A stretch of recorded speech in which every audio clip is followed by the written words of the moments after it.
I'm going to move on to our next session right now. Thank you. And it's actually an incredible linkage in this story, because one of the best ways to attract incredible talent into government is to show that government can deliver, government builds, government innovates, and that government does what it says it's going to do. And the two folks I'm going to bring on right now have just done such amazing work in the past couple of years at the IRS and building the direct file product. This pilot, like so many words here, are just incredible. This pilot provided a free electronic way to file your taxes if you're in one of 12 qualifying states. It is now slated to be a permanent service after a successful pilot built inside government, built inside the IRS. And now the team is asking more states for mandates for opportunity for participation in that program. So please join me in welcoming two people who were so critical to that effort. Chris Given, who is the direct file product lead from the IRS, and Merici Vinton, who is the direct file deputy from US Digital Service. We have a smaller crowd in the room, but imagine roaring applause online, and turn it over to you. Can't wait to hear the insights you have. Thanks so much. Good afternoon. It's so great to be here. Thanks so much for joining us today. So as Lauren indicated, yes, direct file is now permanent service. In this filing season from January to April, we launched a pilot tax filing service that was mobile first, available in English and Spanish. I got some pretty great reviews on the internet and from users, which we'll talk about in a second. And so today we just wanted to share some of our lessons. You know, Chris and I worked together a lot for a long time, but you're the first to see this, how this goes. So we're thrilled to be here. So before we start talking about the challenges, which there were one or two, as I'm sure you can imagine, of doing this, of launching direct file, we thought we might share some of our favorite stories. So Chris, what was your favorite bit about the pilot? I'll start off with, we did a survey after taxpayers filed their return and asked a bunch of questions. One of those questions was, did your experience increase your trust in the IRS? And 86% of taxpayers said that their experience using direct file increased their trust in the IRS. And this wasn't an accident, right? One of our early values that we laid out was that taxes are the product. Our goal is not to make taxes this boogeyman that direct file is saving you from. Our goal is that you leave the experience of this thinking not, I like direct file, but I'm more confident in my ability to file taxes. So that sort of halo effect to the agency is no accident, right? 86% of taxpayers saying it increases their trust is very much by design. That is such a cool stat. And it's unbelievable. As the data was coming in, our jaws were on the floor when we saw that. I think one of my favorite highlights, so we built direct file as a digital service. And what that means is that we had both the product team, the technologists, the designers, the data scientists sitting next to our customer support team. So we had a joined up team. The intent behind that was for the taxpayer, right? So that if they were using the product, they would have the same kind of experience, tone, voice as our customer support agents would be answering their questions. We kind of wanted that unified experience. But really, actually, the win was the operating model. Because we all sat right next to each other, we had this consistent minute by minute, not joking, feedback loop. And so our customer support agents who were live chat with IRS customer support trained, direct file trained customer support agents, they could not only tell us, oh, these taxpayers have got these questions, or, there's a bit of a problem. We could also send our questions out if we were trying to spot a problem, which never happened. And so we had this kind of constant iterative feedback loop. It was a multidisciplinary team. It was made of USDS, of IRS, of different vendor teams, 18F from the GSA, but really it didn't matter. We put aside all of our homes, our institutions, and our companies, and we were all focused on that direct file. So one of my highlights was really kind of how we all built this together. Totally. And I mean, I think one of the things that I'm proud of is how the team, even before we wrote a line of code, really laid out what our guiding principles were for Direct File. You know, these are things like establish trust, find opportunities to reduce tax anxiety. Of course, we dusted off Kawan McCann's classic build with users, not for users. At the IRS, it was build with taxpayers, not for taxpayers. We worked with 195 different taxpayers from every walk of life as we were building out Direct File. And of course, another one of those values was taxpayers are real people. They come to us with different attitudes, aptitudes, abilities, and access needs. I think another thing that I'm really proud of is how the Direct File team really embraced the need for this to be an accessible product to everyone. We went beyond 508 compliance. From a standards perspective, we were complying with the very latest web content accessibility guidelines, but also we were really focusing on how to make that experience a great experience and a usable experience for everyone, no matter what their access needs were. And also, when we launched, we didn't stop there. There were over 1,000 commits throughout filing season to improve that product. Over 1,000 fixes or improvements or whatever, where people had questions and, we wanted to clarify language. One of my favorite improvements. So throughout filing season, we noticed, so we'll come to its availability, but we were only widely available for a few weeks at the end of filing season. And we were seeing a rate of rejections that was higher than what we wanted to see with our users. So their returns were getting rejected for a couple of specific reasons. And one of those is that they were misentering or didn't know some pieces of information, last year's AGI or IP PIN. If you'd used other software in the past, that stuff was kind of imported over. So you never really needed to think about it. But Direct File was the first year. So people they didn't know. And it was, so that was kind of, so we're not thrilled about the reject rates that we were seeing there. And so with about 2 weeks out before the end of filing season, we decided that we were going to pull in information over from the IRS online accounts, the information that the IRS knows about this taxpayer, and to kind of essentially, we imported last year's AGI into their return.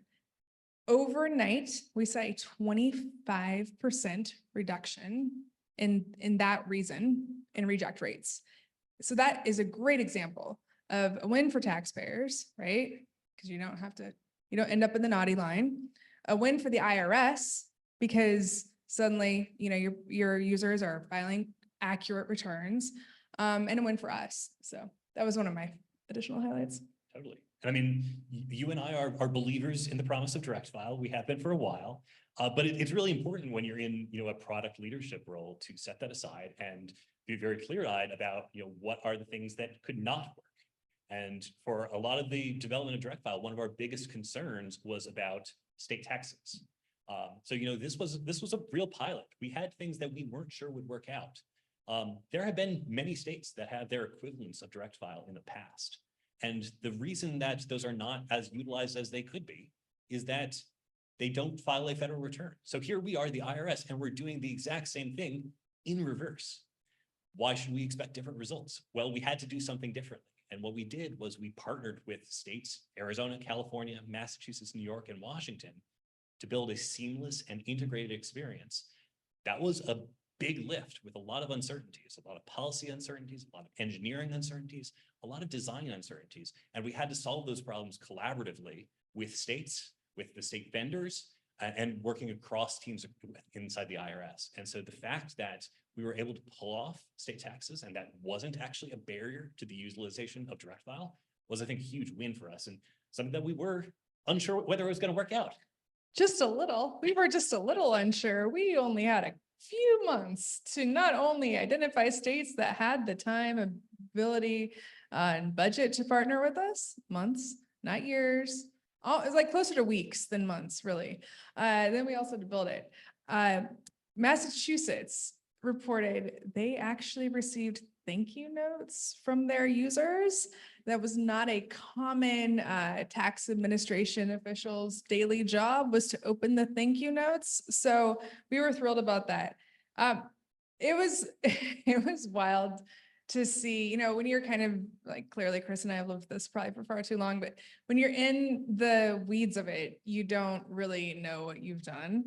And to see people, our users, respond on the internet and in real life was something to watch and hilarious. We had this college student, I am assuming a college student, I have no idea. We had a person in Texas who on their own, like started a timer on their Apple phone, on their phone, to see how long it took to file their taxes, screenshotted it. It took 23 minutes, screenshotted it, and then shared that on Twitter. Like, oh, we are so back. And like, who's the we that are back, but I'll take it. And so it was great to see people interact with government services in this way, where they felt a need to, an interest in sharing about it and talking to other people. We had a net promoter score of +74, which is on par with Starbucks and Apple. And what that means is that people were telling their friends and family about it. Our first ever filer, we couldn't contact her for a few days. We were like, what happened to Dixie? And turns out she was like, oh, I've been so busy talking to my friends and family about Direct File. And so that is such a great experience. And we were kind of thrilled to see all the responses, you know, from IRS employees. They normally don't get that kind of positive feedback. We were very lucky with media coverage, including an article. The title was "Against All Odds, the Government Has Created an Actually Good Piece of Technology." Yeah. It stabs a little bit. It stabs, but I would like the bar to be higher. yeah, exactly. We should be raising the expectations of not only our users, but also everyone in this room and everyone online. Like, this is possible. It is possible to do this. And that was actually kind of one of our jobs, was to kind of say, no, we can actually, we think, do this. So Chris, did you want to talk about anything else on the low expectations of government technology? No, I think we can move into the challenges and The other fun stuff? Fun Okay, stuff. great. Let's talk about budgeting. woohoo. So one thing that sets Direct File apart goes back to how the project was budgeted. Can you tell us about the approach that you took to the budget and the timeline for Direct File and the Gantt charts, Chris? How many Gantt charts did you do? He didn't do one. He didn't do a Gantt chart. We had a Gantt chart-like thing. I mean, the question is useful because I think it's important to connect these concepts of budget and timeline. Merici, I think, mentioned that we didn't have a lot of time to work with. We got the green light to go forward with Direct File on May 16th, 2023. And we launched Direct File on January 29th, 2024. Our first filer used it on February 1st, 2024. I think it's safe to say I would have liked a little bit more time, but not a lot more time. Because I think, you know, one of the mistakes that we often make, and one of the kind of missteps that government IT is at risk of falling into, is we have such a massive audience, right? Like 335 million people as a baked-in audience for anything we do, that we tend to build for the stars and launch with something that takes way too long to develop, that takes years and, you know, hundreds of millions of dollars in many cases in order to pull off. And then 3-4 years down the road, we find out it doesn't work. You know, in the private sector, you don't often have the opportunity to spend $100 million before you have a single customer. There are some examples, and I think the success rates are pretty on par with what the government IT success failure rate kind of looks like. So one of the things that we did with Direct File was to say, we're not going to wait. We want to put this in the hands of taxpayers as soon as possible. You know, the IRS spent $24.6 million to develop Direct File and pilot. I expect that cost to rise over time, right? This is not a massive capital expense that we had up front that we're going to be paying down for years. This is an ongoing cost that we're going to scale up. And what that means is, you know, we have a lot of opportunity for bringing down the cost per return as more taxpayers use it, but already taxpayers are using it. They're using something, and it's not the stars and the moon. You know, it's very limited scope. We only rolled out in 12 states, but it's in taxpayers' hands. We know that we're on the right track. And so going forward, going to next year, we can start to expand, we can start to build out more and more of Direct File and eventually reach more and more taxpayers. We're not there yet. We started small and we were able to build. But even before we started, I mean, I think one piece is that we started Direct File by building a prototype of it. And Merici has always been a big advocate of prototypes. So Merici, you want to tell us a little bit about what you see as the value of prototyping?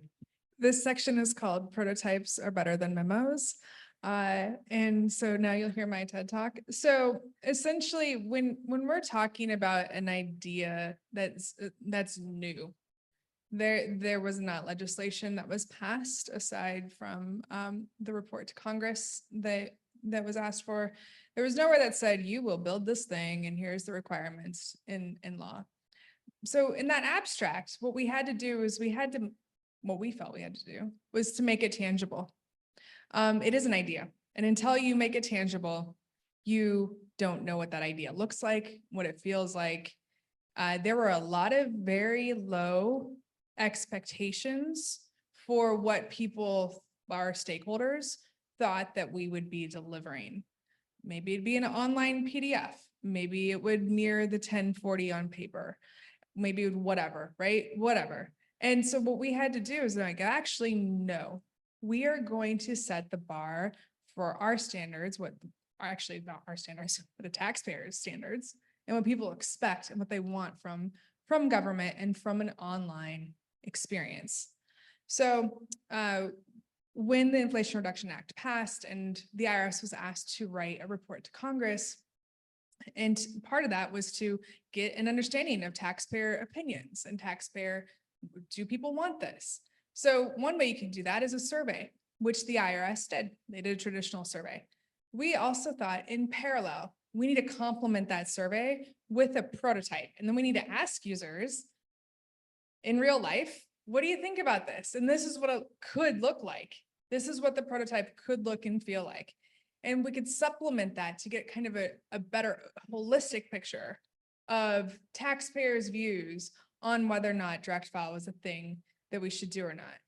And that was a play that we continuously did. You know, the commissioner joined just before the report was published, actually, I think, roughly. And he was stunned that we had built a prototype. But it moves the conversation out of abstract, and it made it so much easier to move forward. You can do that in a memo, but it's just slightly less fun.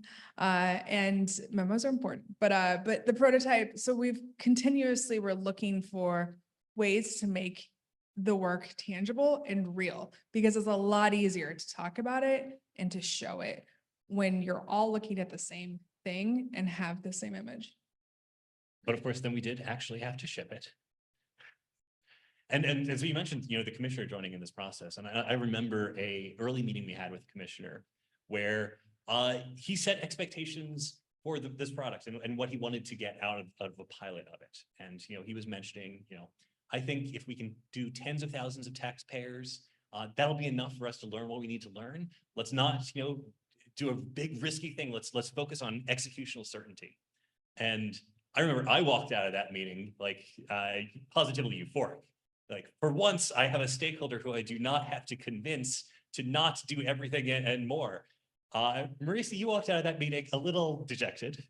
And I understand that, right? You know, this choice of how we piloted Direct File meant that we weren't able to reach nearly as many taxpayers. And so that we did have to give up something. Can you talk us through your emotional journey? And how you made your peace with it, but also how you strike a balance between, you know, going big and going more cautious. So there was a lot of tension around this, and really it was thinking through what is a pilot, what is enough information and enough data to make you look back and say that was real enough to make a decision about the future on.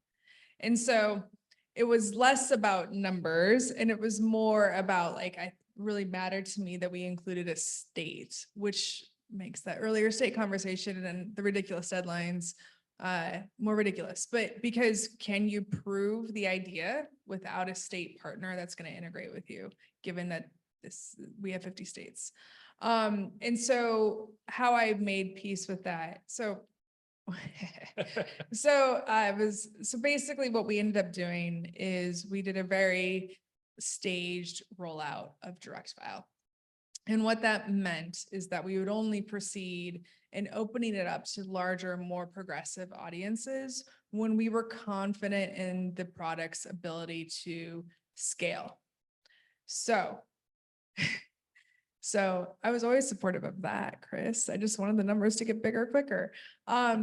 So for example, our first ever, we solicited volunteers, government employees, both federal and state employees to be the initial users. We didn't want to have our first users happen on January 29th or whenever we went live. We wanted very small groups that were progressive. So I'll just cut to the chase. Had we gone live, big live on January 29th or February 1st or whatever, big live to everybody, it would not have worked. Our first ever filer had an incredible experience. She did. She almost cried when we told her she was our first filer. Other people did. But then the connection did not work. So it stood in a queue, essentially. The return was in a queue.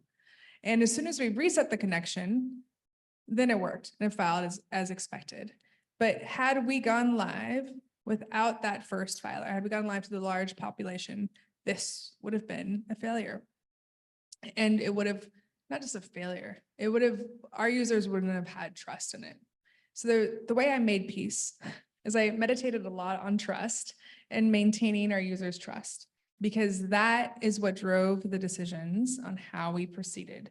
Was, are we comfortable with taking on additional risk, but always with the intention of maintaining the trust. So you would describe that approach as cautious.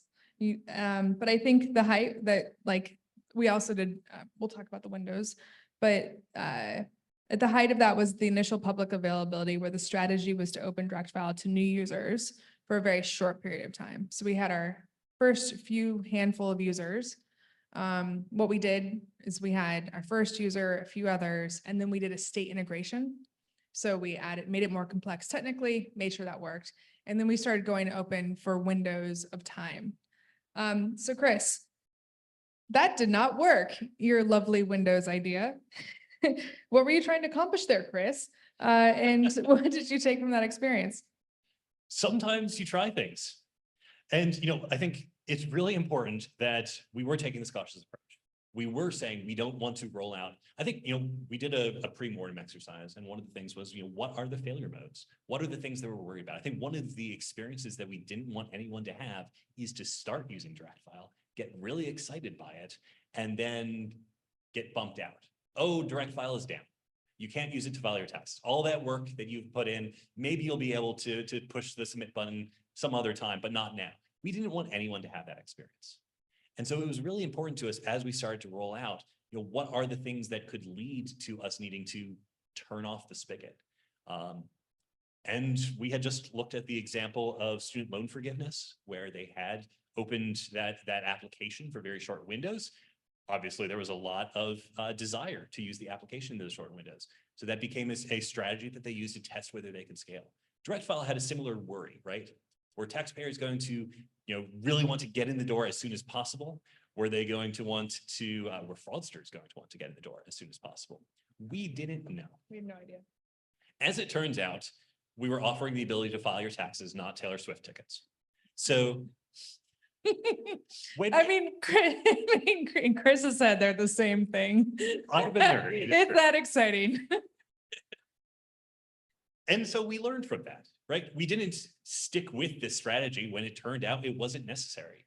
We said, okay, our goal here is to naturally grow the product and scale over time. This windowing strategy, this limited availability, is not necessary to achieve that. And so very quickly, we pivoted. We said, okay, that was a nice theory. It's not needed anymore. And we jumped right to the next phase and started the next phase was, a few taxpayers used it and started telling their friends about it. We started getting social media traction. It grew over time. It dramatically outpaced the growth of IRS filing season trends. So again, it's useful to have all of these, filters and gates and things. It's also useful to discard them when your ideas turn out to be wrong. And we did all of that based on data coming in real time to understand we need more data. We need more users. We want to know more what this looks like and feels like. Hello, Lauren. Hi. There's really not an easy way to be like, hi, I'm coming back on stage. And I'm actually very loath to take the Q&A away from them because they're doing a great job of both telling stories, but also roasting each other very gently and lovingly. What? in a way that gets across the message. I want to continue the conversation with all of you, get ready for questions, but just a couple of reflections from me on this. Coming back to a point I made at the beginning, what I hear every time I hear the two of you talk about this is an approach to risk that foregrounds and prioritizes people and outcomes, which meant that you were taking risks all the time to make sure that people had a better outcome, as opposed to take a risk that is like, now we're just going to break everything. Like that is so resident in everything you say. And it's a thing that I think needs to carry over into more public service. And the second is the thing that you were just saying, Merici, on the real-time learning. And the point that I want to make there is learning that is not just observation. We do a lot of like observing things and saying like, oh, I saw that. That's not learning. You did the absorption of the data and insights, and the action that you took and the reaction takes amount of care about the work that you're doing that, again, just is resonant in everything you say. So thank you. With that, we have time for a few questions. I've got some myself as always, but if folks have questions, we've got mics, please raise your hands. And we've got people who made filing taxes, Darius, I don't want to say cool, maybe cooler again to hear from. Got a question right back here. Hello, everybody. When you did the focus group, and from the focus group with the 195 participants to the actual implementation, what was the biggest kind of mismatch you had from, okay, here was the focus group and when you implemented and, what did you find? Well, absolutely. I think one key piece is this wasn't one group, right? This was an activity that we're doing throughout the development of Direct File. From, our very first thing that we put in front of a taxpayer was very, very crude. It was just basically, our goal was, what does it mean for this to be coming from the IRS? So we had like an IRS logo featured very prominently at the top. And we just asked questions about, a very crude mock-up of Direct File. What would you think about this experience? As we built on, we had things that actually worked and taxpayers could interact with them and try to enter information. The biggest disconnect was we had an eligibility checker experience, right? Not everyone was able to use Direct File. And so it was important that we communicate to you as early as possible in your experience. Are you in or out of scope for Direct File? Do you live in a supported state? Do you have supported income types? And we wanted to get that very clear. Our first eligibility checker user research was a disaster. We had built an experience that very much wanted to catch as many things as possible, as early as possible, and it had very detailed questions that you had to answer in order to move on to the next step. Because it's the IRS and that's how they work. They want to make sure that every single little detail, and it's not coming from a bad place. Yeah. I mean, and one piece that we immediately took from that is there was a big disconnect between what the experience of the eligibility checker was and what the experience of the product was once you actually got into it. So we weren't setting good expectations for what Direct File would be like by having this much more thought-intensive process up front. And so we had to completely scrap it. And we've looked at how can we simplify this down. No, you have to answer questions. You just have to move through screens and confirm. I think I matched that. But also that meant we had to make choices. We didn't support something called the Child and Dependent Care Tax Credit. Now, if you run the numbers, there were probably about 400,000 people in our eligible population who might have been able to claim the Child Dependent Care Tax Credit. Mm-hmm. So very small numbers wise, given the population we were targeting. But it was a very important value to us that we didn't want anyone to use Direct File and leave money on the table. So in the screener, we don't explain whether you'd be able to claim the Child Independent Care Tax Credit. We basically say, if you had childcare expenses, don't use Direct File. Now, what that means is we were over exclusionary. There were a lot of families who could have been able to use Direct File who didn't use it because of that language. But our choice there was we have to do the right thing by taxpayers. We don't want anyone to leave money on the table, but we also have to set the experience expectations right so that taxpayers know what they're getting into when they enter into Direct File. Other questions? Right over here in the front.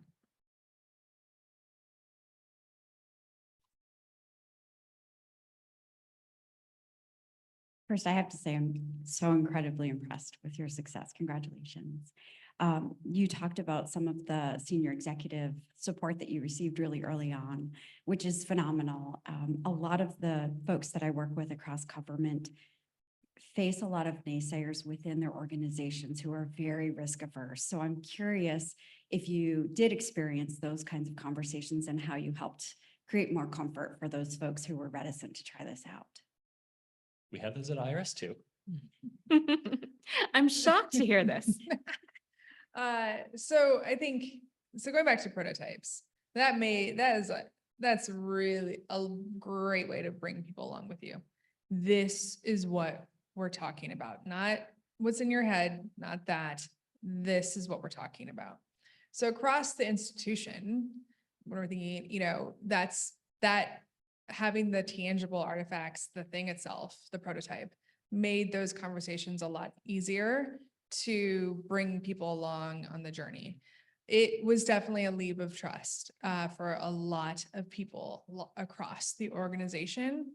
But I think two things that were interesting is one, there wasn't really a choice. Treasury said to the IRS, like, you're going to do this for filing season. And IRS could have said no, but that was a thing that they were told to do. Mm-hmm. And so having that kind of deadline, having the clear expectations of you got to do this, I think really forced people to come along on the journey, take leaps where you can, take leaps into the unknown, take leaps into the risk, take leaps into the whatever. But then I think fundamentally, the commissioner did a really great job of managing how this was going to go out. It was very clear that, he was going to listen to the team on our recommendations for everything from user experience through to the timelines and the rollouts. You can imagine that rollout was quite, there was a lot of pressure to do it differently, right? To make it big and early and fast and get as many users as possible. And he provided the top cover to say, no, we are going to listen to the experts in the room, which is the product team and the Direct File team, and we're going to follow their recommendation. And then fortunately we forced our own recommendations, we changed our own, we pivoted throughout when we needed to. But I think that the combination of top cover from the commissioner and then bringing other people along with us. Would you add anything else to that? I would also add, I think it's important to know where the fault lines lie at your agency. So at the IRS, there are some things that we care a lot about. Level of service during filing season, big deal. Being able to seamlessly keep the e-filing of all of those returns going, big deal. These were things that if Direct File was going to affect those in any way, I think we probably wouldn't have launched. And so, Merici mentioned that our customer support was done with live chat. A big motivation for that was to try out a new thing, but also it meant that we weren't competing for the same resources with the IRS phone line. Another piece is we designed Direct File to be very standalone. It didn't require any upgrades. It wasn't going to interfere with the IRS's existing IT modernization efforts. That was done very deliberately because if it was, that would be a big risk to the agency. So by structuring it in such a way that we skirted around all of those really, hot button issues, it made the agency more amenable to the risks that they were taking. And I think one last point is this is 100% an IRS effort, but you all heard Jason speak earlier. He was an important advocate of this work and, making sure that his team was communicating when it went live and building partnerships, talking to talking to people in states if we needed, you know, if they wanted to. And so it was really, I think, a great, you know, kind of, we created the conditions that Chris outlined, but also we had great stakeholders that really created the space for it.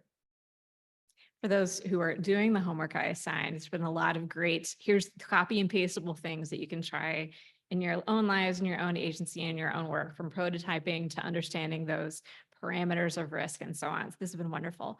One more question. I think you were the next one.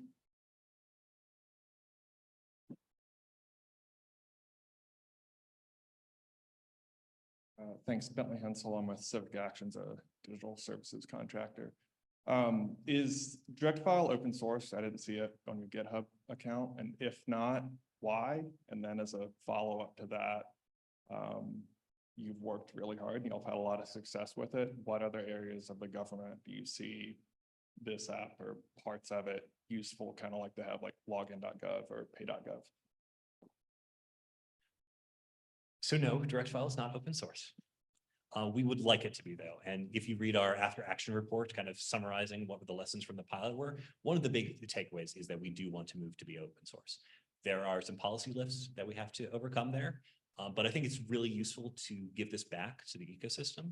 We've done a lot of work on building a product that is very robust, IRS Council reviewed every single screen of Direct File. It's a phenomenal resource for how to interpret the tax code, and I would love it to be out in the world. I would love tests to be out in the world. I would love people to be able to learn from that example. So I would love for it to be open source, and we're working on it, is the short answer to that one. I mean, I think, and then to opportunities to the rest of government, I think, you know, I'll share one, which is a bullet in our after action report, which is taxes and tax filing are a once a year check-in with someone. We learn about your income, we learn about your kids, and we help you file a tax return.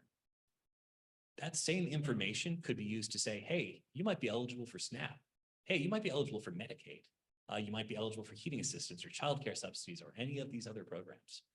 How can we use what we learn in Direct File to navigate you to these other resources that exist at a different agency that are at the state level? I think it's a really powerful front door to government once we kind of reach that critical mass. So that's a key piece that I'm very excited about, the possibilities for Direct File. And I'll just add, if you go to performance.gov/CX, you'll see an incredible body of work around the PMA's life experience initiatives and the framework that Chris just outlined of having it be easier, simpler, more seamless, to have you not have to know the agency you need to go to apply for benefits and services. That's the whole philosophy behind life experiences, that being able to share the information and proactively reach out to Americans about what they are eligible for is the dream that is behind that. And they've made an incredible amount of progress to include thinking through the questions that Chris just raised there. As moderator's prerogative, I have one last question, because you guys use the word trust a lot throughout your conversation. And I think about this all the time. I'm a nerdy researcher. I think that trust matters a lot, or it matters so much in the sphere of public service. But why are you referencing it so much? Why did trust matter so much in your work around the building of Direct File?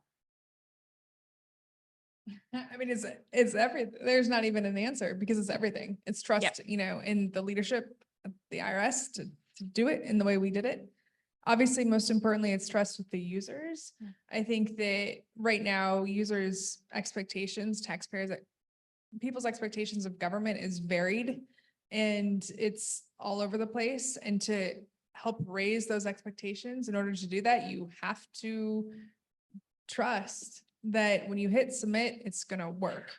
That when you know, when you hit proceed, you hit save, it's actually going to save. And so it's a hard question to answer, because it is just integral to, I think, kind of the entire approach. Absolutely. I mean, I think it also comes to the role of the agency, right? I think the IRS has historically been, no one wants to receive a letter in the mail from the IRS. And we have positioned ourselves in this role of telling you when you got it wrong, which we know from working inside government is not our intention at all, right? As the IRS, our goal is to make sure that every taxpayer gets everything they're entitled to. And there are a lot of really exciting efforts across the agency that do that. But a lot of taxpayers don't see those.